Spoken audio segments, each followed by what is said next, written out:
ahora hay más gente. Yo no estoy acostumbrado a predicar 2 veces. Y de hecho, seguidas, quiero decir. Y en la pandemia lo pasé fatal. Porque teníamos que hacer 2 turnos por el tema del aforo. Pero bueno, como dije antes, pues agradezco la invitación de Josué. El Josué de aquí, no el de Israel. Para estar esta mañana con vosotros. Hace tiempo que no venía, pero bueno, tenemos cariño a esta iglesia y a muchos que nos conocimos en su día, en diferentes momentos, Visión Posible, con los jóvenes, cuando éramos más jóvenes. Ahora somos menos jóvenes. Y pues nada, saludos de nuestra iglesia en Sant Boi y también de la Federación, de la FIEIDE. Me gustaría invitaros a venir al Congreso en Madrid a final de abril, que vamos a tener una buena temática allí y será de bendición. Así que acordaos que ya están abiertas las inscripciones. El último fin de semana de abril es algo abierto para toda la iglesia.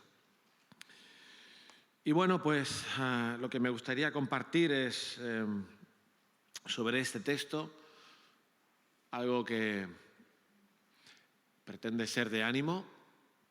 Ha mencionado Isaac el tema de Turquía, que ahora está muy presente, ¿no? Van por 20 y pico mil muertos, se esperan 50.000 muertos. Han muerto hermanos en la fe, tenemos mensajes de iglesias destruidas y pues, mucha gente sufriendo, en Ucrania igual. Y aquí al lado también, en Salou, hay vecinos que están solos, hay vecinos tristes, hay vecinos con ansiedad, con necesidades. Y nos planteamos, ¿no?, como iglesia, ¿qué tiene que hacer la iglesia en este mundo que sufre? Y desde luego sabemos que la iglesia ha de cumplir con su misión.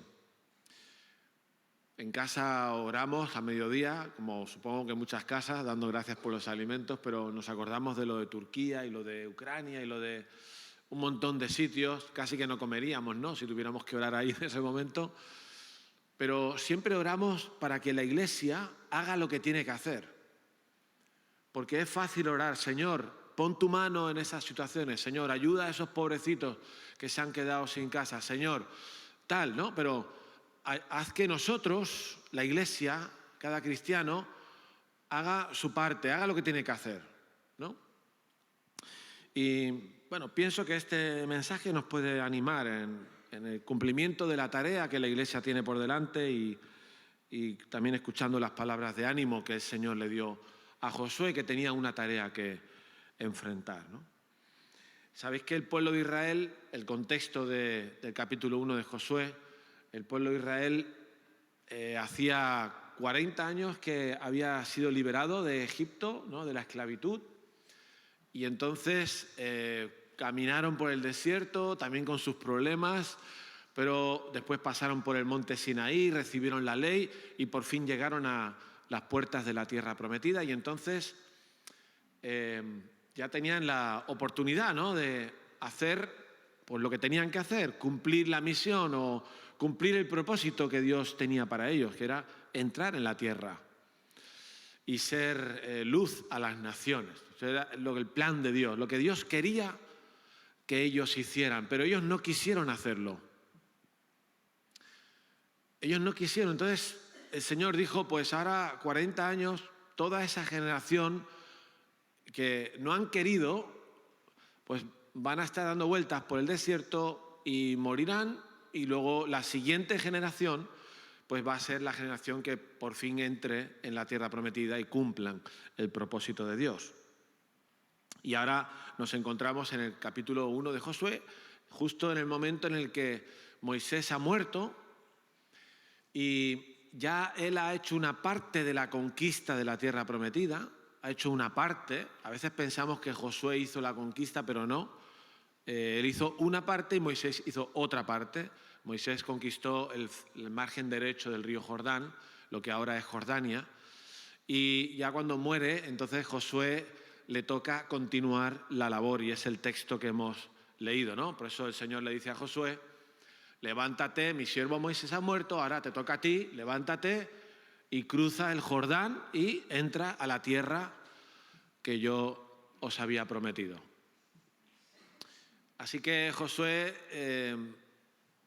está enfocado, el título que le puse al mensaje era enfocados en la misión, ¿no? Como que la iglesia tiene que estar enfocada, la iglesia tiene que estar centrada, la iglesia tiene que tener como prioridad la misión de Dios.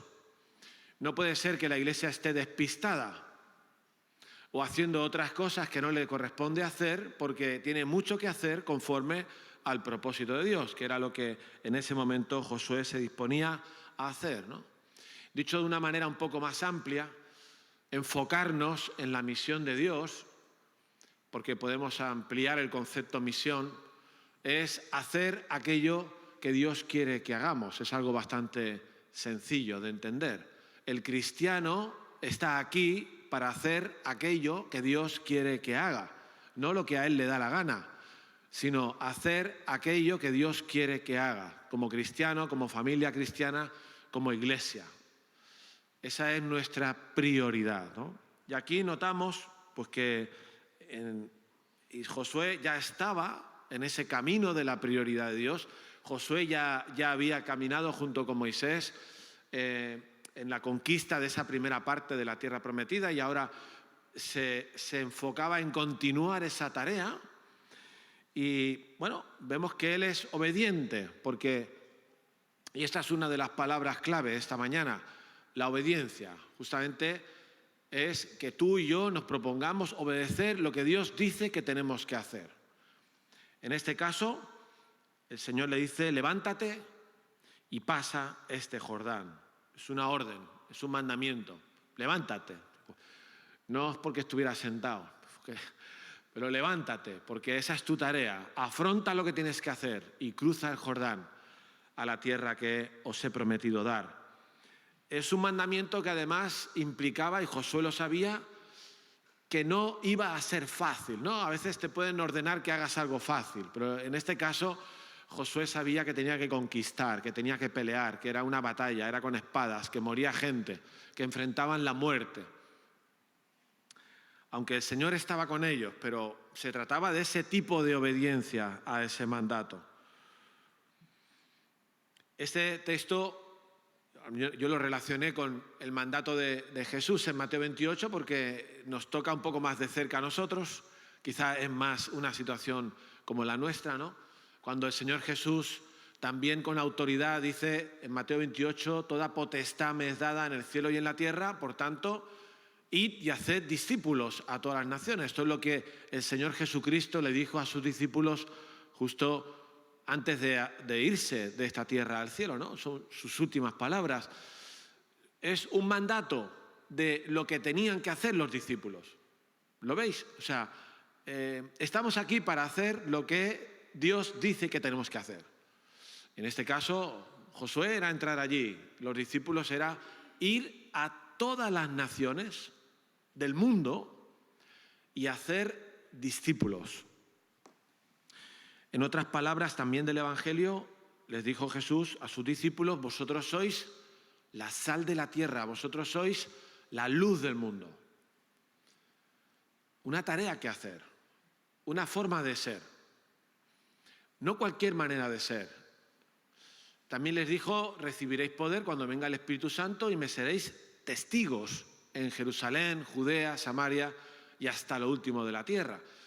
En aquel momento los discípulos se habían preguntado, los apóstoles se habían preguntado a Jesús, ahora que ya has resucitado y que has demostrado que eres Dios, que tienes poder, ¿vas a restaurar el reino a Israel en este tiempo? Y Jesús le dice, no os toca a vosotros ese tema, no ese es el tema. El tema es que seáis mis testigos desde Jerusalén, Judea, Samaria y hasta el fin del mundo, hasta lo último de la tierra. Por lo tanto, notamos que Dios dice a la iglesia lo que tiene que hacer. Lo mismo que Dios le dijo a Josué lo que tenía que hacer. Y tú y yo estamos llamados a centrar nuestra vida, a enfocarnos en hacer lo que Dios dice que tenemos que hacer. Y eso ocurrió porque luego obedecieron. Tanto el pueblo de Israel obedeció como los discípulos obedecieron, y fue así que fueron testigos en Jerusalén, Judea, Samaria y hasta lo último de la tierra, y dieron su vida, muchos de ellos, por obedecer ese mandamiento.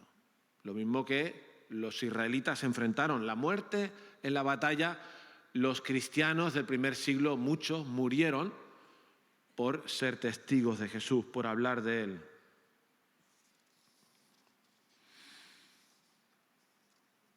Así que en este punto nos toca preguntarnos cada uno de nosotros y como iglesia, si nosotros realmente nuestra prioridad como cristiano, como familias que estáis aquí, como iglesia de Salou, nuestra prioridad es enfocarnos en la misión que Dios nos ha dado para cumplir.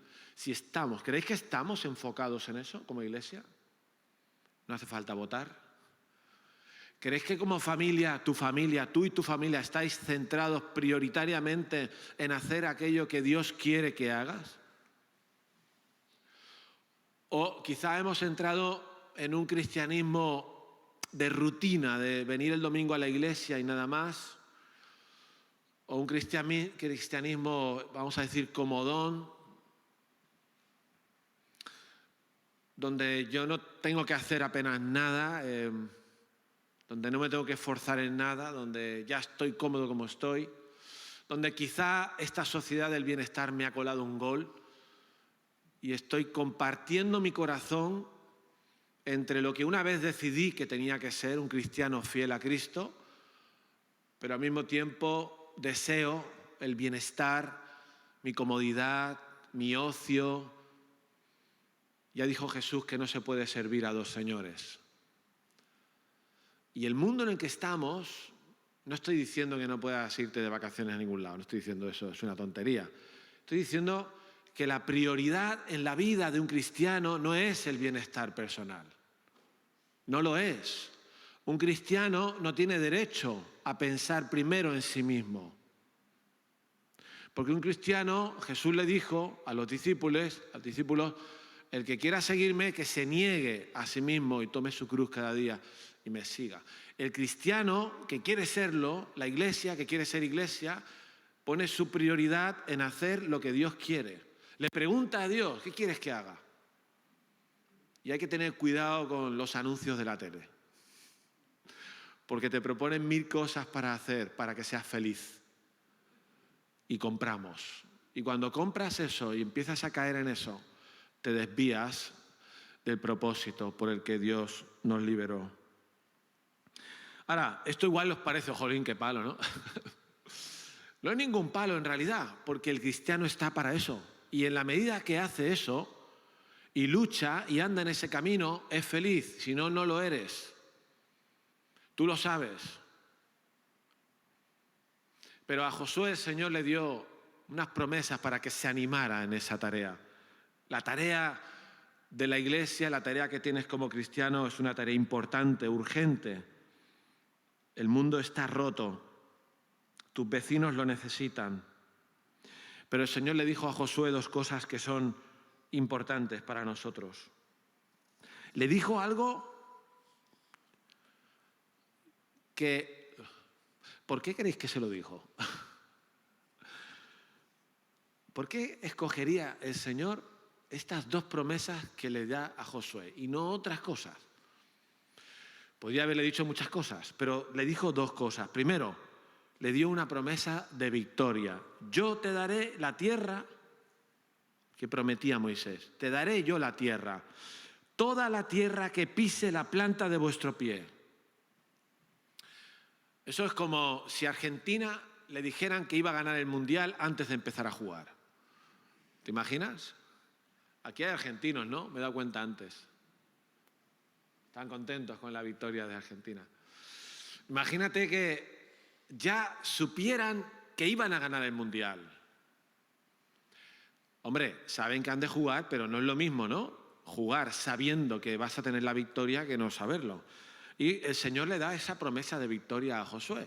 Se va a enfrentar a una tarea muy difícil, pero le dice, todo lugar que pise la planta de vuestro pie, tenéis que pisar vosotros la tierra, pero todo lugar que pise la planta de vuestro pie será vuestra. Promesa de victoria. Si pensamos en el Nuevo Testamento, llegando más hacia nosotros, en esa palabra de Jesús a los discípulos cuando dice, me seréis testigos, eso admite dos lecturas, ¿no? Una es, esta es vuestra obligación o esa es vuestra tarea, me seréis testigos, o también podríamos leer, me seréis testigos, o sea, vais a hacerlo, vais a conseguirlo.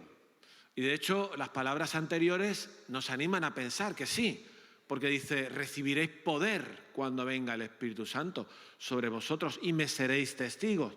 Quiere decir que la misión que el Señor les encomendaba a aquellos discípulos que hace poco estaban muertos de miedo, venía con un poder que no era de ellos, es el poder del Espíritu Santo obrando, interviniendo para la misión, ¿no? Que es lo que les pasó a los israelitas en la primera ciudad que conquistaron, que la conquistaron a base de dar vueltecitas y gritar, ¿no? Que estarían mosqueados los de las torres vigilantes allí. Pero esta gente van a atacar, no van a atacar, están cantando, están gritando. ¿Por qué? Porque Dios quería enseñar a su pueblo que la victoria depende de Él. Porque Él es poderoso. Aquellos ¿sabéis la historia, no?, de Jericó? Que los muros cayeron milagrosamente. Y los discípulos fueron testigos milagrosamente por el poder del Espíritu Santo. Y los israelitas conquistaron la tierra milagrosamente por el poder de Dios. Por eso Dios prometía la victoria. Y luego hay una segunda promesa. La segunda promesa, versículo 5, dice... ¿Qué dice? ¿Alguien se lo sabe de memoria? Nadie te podrá hacer frente en todos los días de tu vida. Como estuve con Moisés, estaré contigo. No te dejaré ni te desampararé. Qué bonito esto, ¿verdad? Josué estaba determinado a hacer lo que Dios quiere, pero Dios le regaló dos promesas poderosas. Una, tienes la victoria, Josué. Vas a tener que luchar y vas a tener problemas que superar, pero finalmente tendrás la victoria. Pero la otra promesa, tú tienes que tomarla también para ti, ¿no? Si tú estás enfocado en hacer lo que Dios quiere que hagas y la iglesia de Salou está enfocada en hacer lo que Dios quiere que hagamos, el Señor nos dice, no te dejaré ni te desampararé.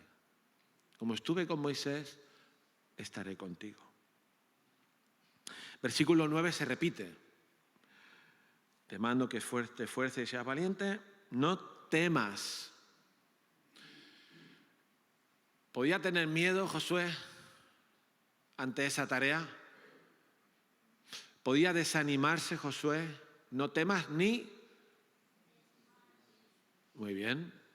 No temas ni desmayes porque Jehová, el Señor, estará contigo donde quiera que vayas.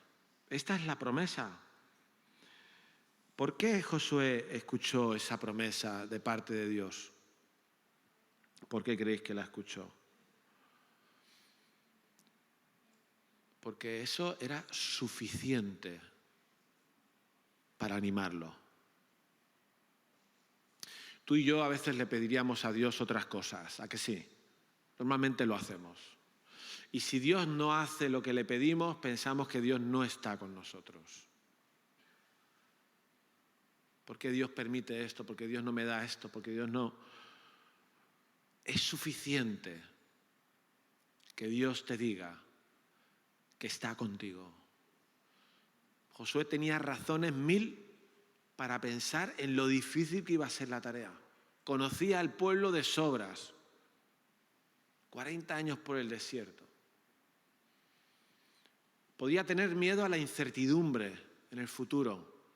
a qué iba a pasar, a si iba a morir. Pero el Señor le dice, no temas. Es así de simple. No temas ni desmayes, porque yo estaré contigo donde quiera que vayas. No sé si tú necesitas escuchar eso esta mañana. Si tú te propones vivir una vida cristiana para hacer lo que Dios quiere que hagas hoy y mañana y pasado y hasta que te mueras, necesitas escuchar estas palabras para animarte. No te dejaré ni te desampararé. Hay un versículo parecido a este que me gusta.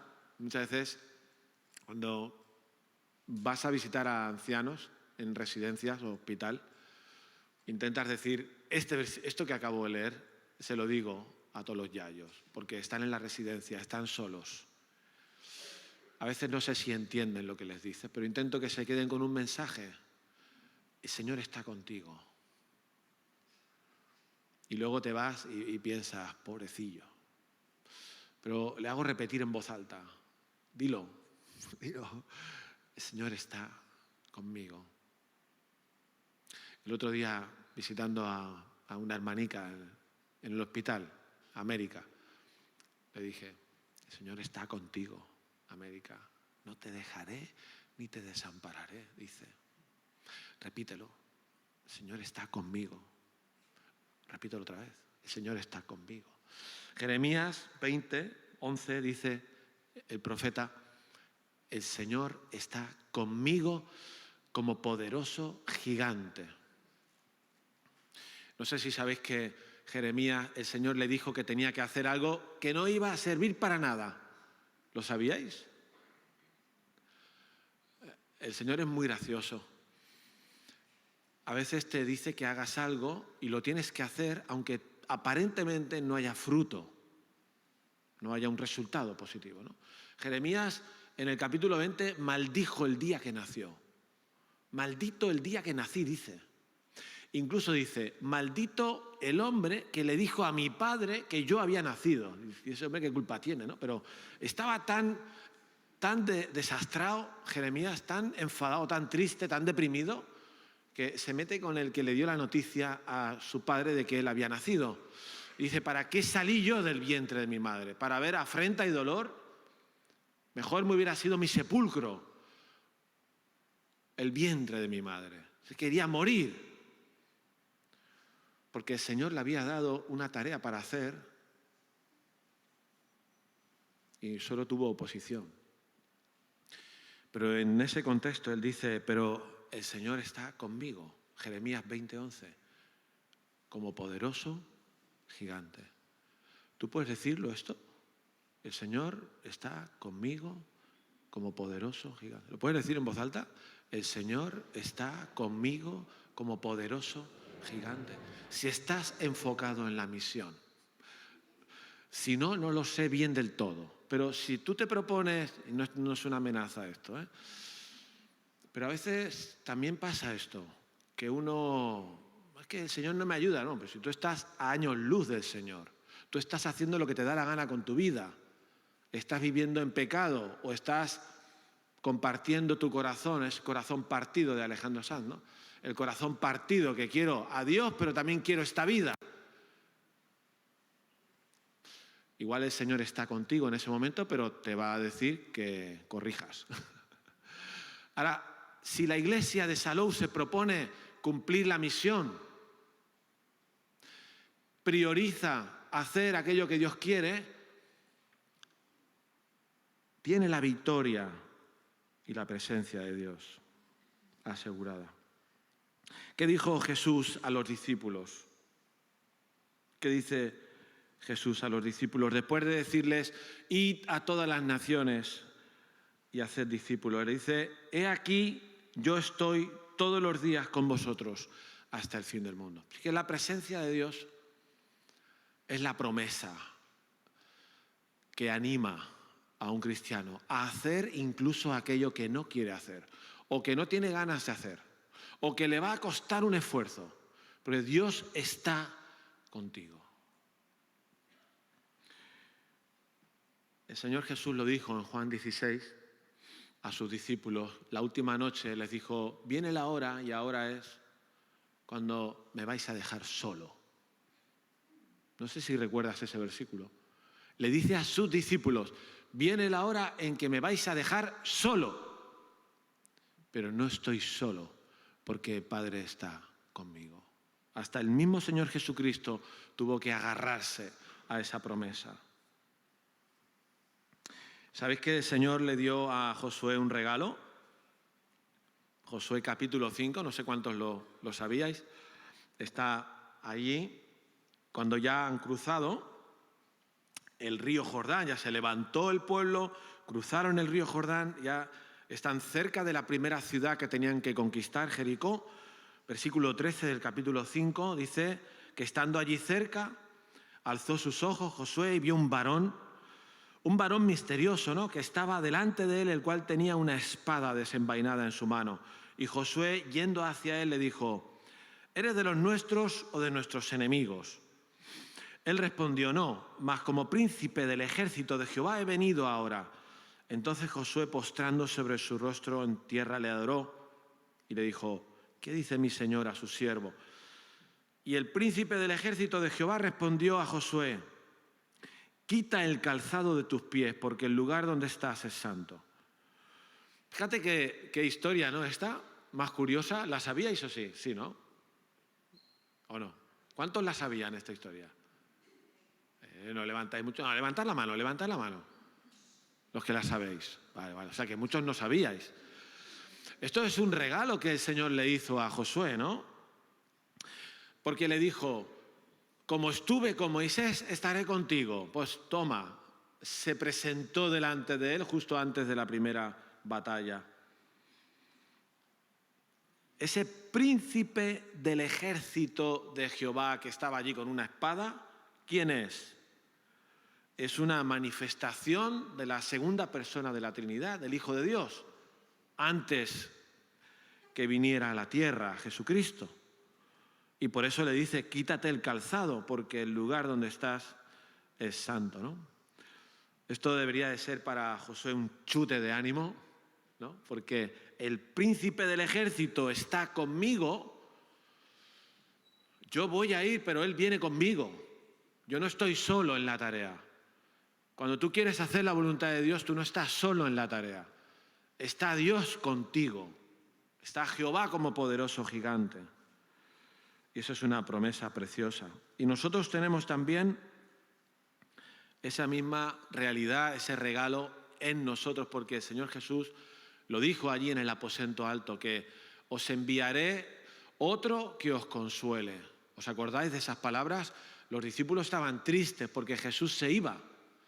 Pero dice, no os preocupéis, no os voy a dejar huérfanos. ¿No? Os enviaré otro que os consuele, el Espíritu Santo que morará en vosotros y estará con vosotros. Ese Espíritu que les dijo, recibirían Espíritu de poder para la misión, estaría con ellos. Eso es la promesa de la presencia permanente de Dios en nuestro corazón. Nosotros no lo vemos como un príncipe con una espada, pero está. No podríamos hacer nada de lo que Dios quiere que hagamos sin la presencia y el poder del Espíritu Santo en nosotros. Dependemos completamente de Él. Pero eso es una buena noticia, porque cuando tú te ves a ti y dices, ¿quién soy yo para hacer lo que hay que hacer? Si soy poca cosa, si yo no sé mucho, si no importa. No importa. Todo hijo de Dios, todo cristiano que tiene el Espíritu Santo puede actuar, obrar, hacer en el poder del Espíritu Santo, por la presencia de Dios en su vida, aquello que Dios quiere que haga. Por lo tanto, Dios se comprometió con Josué a ayudarle, a hacer su parte, pero luego ahora le pide a Josué que él haga también su parte. Esto es así, ¿no? No podemos pensar que Dios va a hacerlo todo por nosotros. Dios va a hacer su parte en la tarea, pero nos pide a nosotros hacer nuestra parte. ¿Cuál era la parte que tenía que hacer Josué? Versículo 6.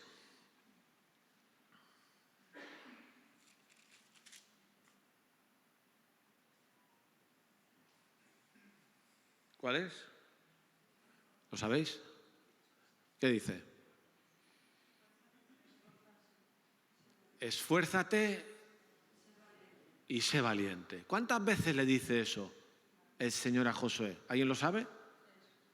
¿Cuántas? 3. Pero hay una vez más que sale en este capítulo. Al final del capítulo. Pero no se lo dice el Señor, se lo dicen los de la tribu de Gad y de Rubén con los que está hablando. Dice, solamente le dice Josué, nosotros vamos a hacer lo que tenemos que hacer como tribus, pero tú esfuérzate y sé valiente. O sea que recibió 3 veces del Señor y una vez de sus compañeros de ministerio. Esfuérzate. ¿Por qué? Porque la tarea de la iglesia no se hace sin esfuerzo. No existe tal cosa. Dios va a obrar. Dios va adelante, Dios tira las murallas, pero Josué, levántate tú, te tienes que levantar tú. Y todo el pueblo, se tiene que levantar el pueblo, y tienen que cruzar el río Jordán, y tienen que estar dispuestos a ir a la batalla en Jericó. Si no os esforzáis, no va a pasar nada. Esfuérzate. Claro, vivimos en una cultura que es esa cultura de la ley del mínimo esfuerzo, ¿sí o no? Nuestros hijos adolescentes nos enseñan cómo se hace eso. Yo he tenido 4, ahora tengo 1 en plena adolescencia y es un crack en la ley del mínimo esfuerzo.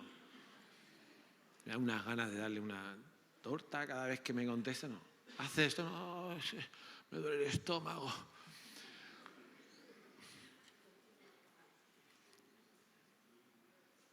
Vivimos en la ley del mínimo esfuerzo. Lo que cuesta, no queremos hacerlo. ¿Quién quiere sacrificarse? ¿Quién quiere sacrificarse? ¿Quién quiere...? No digo que la vida cristiana solamente sea sacrificio. Yo pienso que cuando venimos aquí a alabar a Dios, cantamos con alegría, con gozo, celebramos nuestra salvación, estamos agradecidos. No es un sacrificio. Para un adolescente quizás sí, si quiere dormir más. El domingo por la mañana. Pero bueno, aquí tenéis 2 cultos, el de las 11:30, que pueden venir más adolescentes o jóvenes. La adolescencia ahora dura hasta los 24, 25. Por eso hay de 24 a 25 que no se han levantado para venir. No tengo ni idea, ¿eh? Si acierto es porque son como de mi iglesia. Pero estamos enfrentando una generación a la que le han convencido que en la vida no tienes que sufrir. Tómate la pastillita para dejar de sufrir. No hace falta tanto esfuerzo. Hombre, en el estudio sí, hay que esforzar. Pero para servir a Dios, para cumplir la misión, para ser luz en Turquía, en Ucrania, en tu escalera de vecinos, en donde trabajas, donde estudias, ¿hace falta algún sacrificio? ¿Hará falta que te olvides de ti por un momento y cojas tu cruz para hacer una cosa que ni siquiera quieres hacer, pero que la haces porque sabes que Dios quiere que la hagas? ¿Habrá que hacerlo o no habrá que hacerlo? ¿Cuántas veces a mí me cuesta perdonar a mi mujer? Que es una santa, casi nunca tengo que perdonarla. Ella me tiene que perdonar a mí más. Mejor dicho, porque yo peco más, me he equivocado de ejemplo. ¿Cuántas veces me tengo que tragar el orgullo para pedirle perdón? ¿Por qué no puedo sacrificarme yo en pedir perdón y tragarme el orgullo? Somos así. Pero si estás enfocado en hacer lo que Dios quiere que hagas, algunas veces va a costar un esfuerzo, un sacrificio. Esta iglesia no va a llegar a donde tiene que llegar si no se sacrifica lo que tiene que sacrificarse. Sacrificar el tiempo, el dinero, el corazón, la pasión por cumplir esa misión, por ser testigos, por predicar, por ayudar a la gente que lo pasa mal, por estar al lado del que sufre. ¿Hay sacrificio? ¿Quién es el modelo de un sacrificio? ¿Quién dio su vida? ¿Quién se dejó matar? ¿Quién se dejó...? Fue Jesús, ¿no? También le dice, sé valiente, Josué, sé valiente. Esfuérzate y sé valiente, porque a veces uno tiene miedo. ¿Cuántos habéis tenido miedo de algo a la hora de hacer lo que Dios quiere que hagas? ¿Cuántos habéis tenido miedo? Yo he tenido miedo. No es un problema tener miedo, ni reconocerlo. El problema es que te paralice. El problema es que acabes huyendo de lo que sabes que tienes que hacer. El problema es que no hagamos aquello que tenemos que hacer por culpa del miedo. Pero para eso tenemos las promesas. Victoria, y Dios está con nosotros. Esfuérzate y sé valiente. Por último, la otra cosa que le pide el Señor a Josué, le dice algo que tiene que ver también con el esfuerzo y ser valiente. Fíjate, quizá hoy en día aún con más razón. Versículo 7, solamente esfuérzate y sé muy valiente para cuidar de hacer conforme a toda la ley que mi siervo Moisés te mandó. O sea, Josué tenía que ser tanto valiente para ir a la guerra como valiente para, conociendo la ley que Dios les había dado en el Sinaí, hacerla cumplir, ser fiel a la palabra de Dios. A veces hace falta también esforzarse y ser valiente en cuanto a nuestra actitud con la palabra de Dios. Si la Biblia dice X, pues a veces no te gustará, como a mí, pedir perdón, y entonces tendrás que recordarte que, Rubén, cuídate de hacer conforme a toda la ley, no te apartes de ella ni a diestra ni a siniestra. O sea, es como muy radical, ¿no? Dios dio una ley a Moisés y a Josué le está diciendo, esa ley, Josué, no te apartes ni a diestra ni a siniestra. Es más, luego le dice, nunca se aparte de tu boca ese libro. Nunca. Dice, de día y de noche medita. Medita para que guardes y hagas conforme a todo lo que está escrito. Pero claro, para eso Josué tenía que saberse la ley, ¿o no? Para eso nosotros tenemos que conocer la palabra. Si no conocemos la palabra de Dios, ¿cómo vamos a saber lo que Dios quiere que hagamos? A que es de obvio, es de perogrullo, ¿no? Y hoy en día yo me encuentro por lo menos, y yo mismo, a veces alguien dice algo y, ostras, esto no lo sabía, qué vergüenza, ¿no? Si eres curilla tienes que saber esas cosas porque vas a enseñar luego. Mucha gente en la iglesia no sabe ni siquiera la gran comisión que a nosotros de jóvenes ya nos la enseñaron de niños en la iglesia.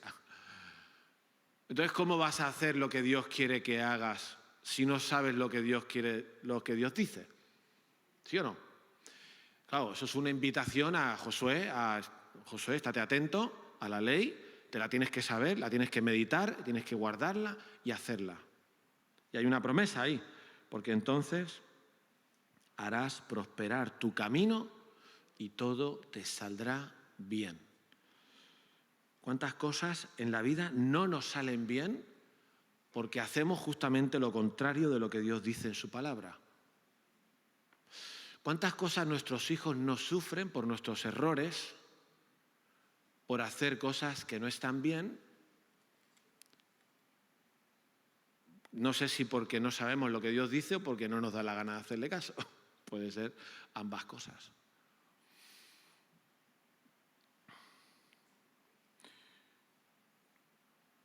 Por lo tanto, hemos de estar enfocados en la misión de Dios, en hacer lo que Dios quiere que hagamos, como iglesia, como familias, como cristianos. Confiando en las promesas, Dios está contigo, nos da promesa de victoria. esforzándonos, siendo valientes, haciendo nuestra parte, conociendo la palabra y guardándola. Y por último, la última parte del capítulo 1 trata de otra cosa que parece que no tenga que ver, pero tiene que ver si consideramos la iglesia entera. Resulta que Josué, cuando ya el Señor le ha dicho levántate y cruza el Jordán, da órdenes a los oficiales para que se preparen para cruzar el río en 3 días. Prepararos porque dentro de 3 días vamos a cruzar. ¡Qué cangueli! ¡Qué emoción! De todo un poco, ¿no? Y entonces Josué hace una cosa que extraña, que es extraño. Yo reconozco que en mi ignorancia de la Biblia esta parte casi nunca la había leído. Siempre leen los primeros 9 versículos, que son los que sabemos de memoria algunos. Pero esta parte dice allí que Josué fue a hablar con la tribu de Rubén y la tribu de Gad y la media tribu de Manasés. ¿Por qué? Si ya les había dicho a todos, preparaos para entrar dentro de 3 días, pero se entretiene con estos 2 y 2 y medio.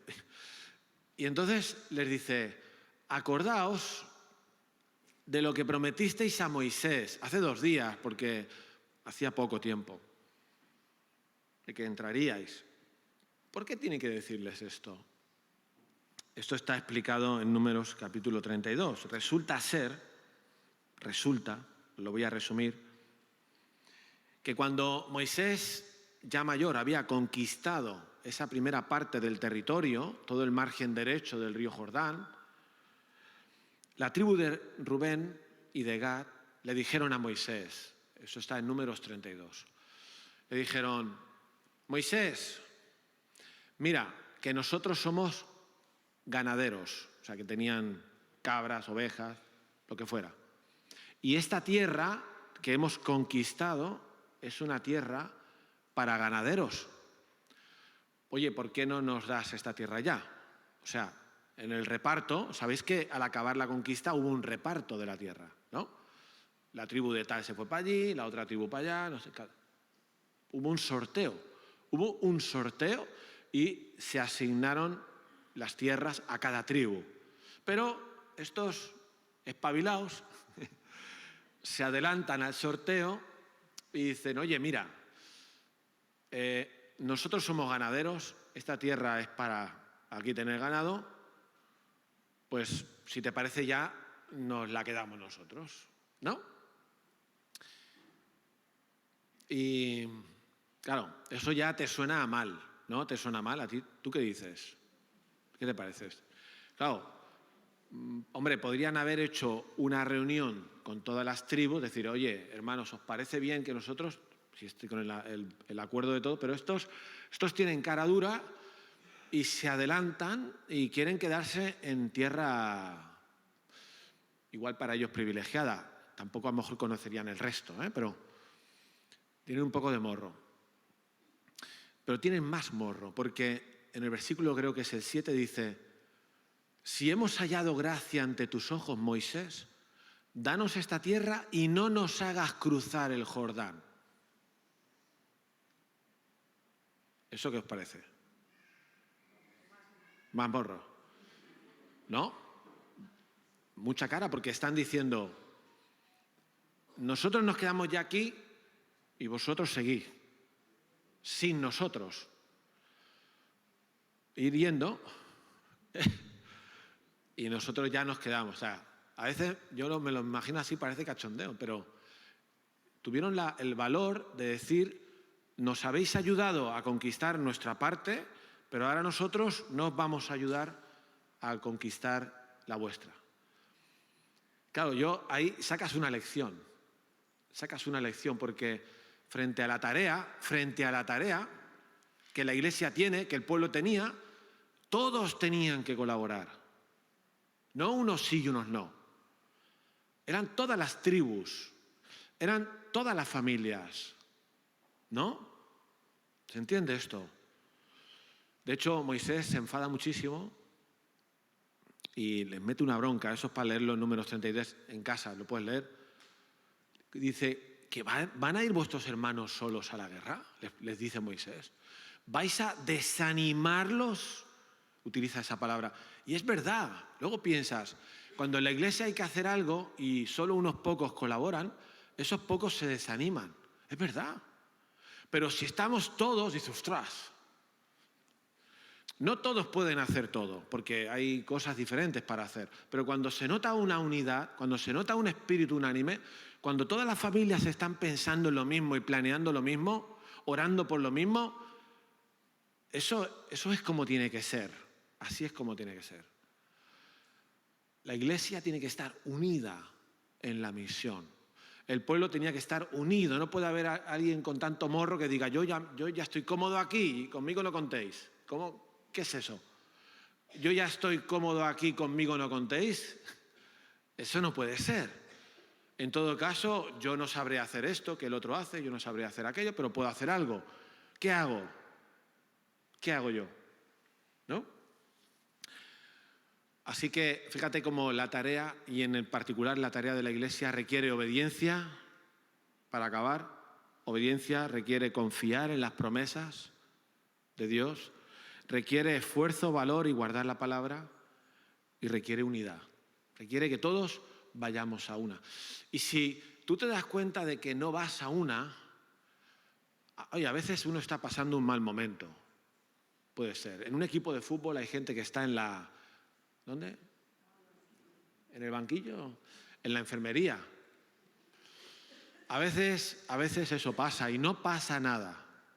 No pasa nada. Hay gente que está mal, hay gente que necesita recuperarse, hay gente... Pero no es lo habitual. Lo habitual es que todos jugamos el partido.